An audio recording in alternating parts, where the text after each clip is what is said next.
కాశీలో గంగా పుష్కరాలు ప్రారంభమయ్యాయి. పుష్కర ఘాట్ల వద్ద ఏర్పాట్లని బీజేపీ ఎంపీ జీవీఎల్ నరసింహారావు పర్యవేక్షించారు. ఈ నెల 29న గంగా పుష్కరాల్లో తెలుగు సంఘము నిర్వహిస్తున్నామని జీవీఎల్ తెలిపారు. ఈ కార్యక్రమానికి ప్రధాని నరేంద్ర మోదీ హాజరవుతారన్నారు.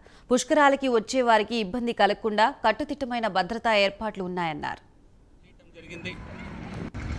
గంగా పుష్కరాలను పురస్కరించుకొని వేలాది సంఖ్యలో ఆంధ్రప్రదేశ్, తెలంగాణ రాష్ట్రాల నుంచి, తెలుగు రాష్ట్రాల నుంచి ముఖ్యంగా పెద్ద సంఖ్యలో భక్తులు విచ్చేస్తున్న సందర్భంలో శ్రీ కాశీ తెలుగు సమితి ఆధ్వర్యంలో ఇక్కడ అనేక ఏర్పాట్లు చేయటం జరిగింది.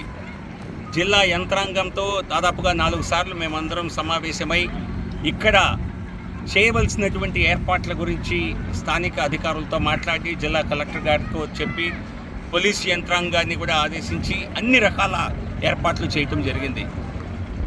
గంగా పుష్కరాల సందర్భంగా తెలుగు ప్రేక్షకులందరికీ కూడా అభినందనలు తెలియజేస్తున్నాను. అలాగే ఈరోజు ఈ నెల 29వ తేదీన ప్రధానమంత్రి నరేంద్ర మోదీ గారిని తెలుగు ప్రజల్ని ఉద్దేశించి గంగా పుష్కరాల సందర్భంలో కాశీ తెలుగు సంగమం పేరుతో మనందరినీ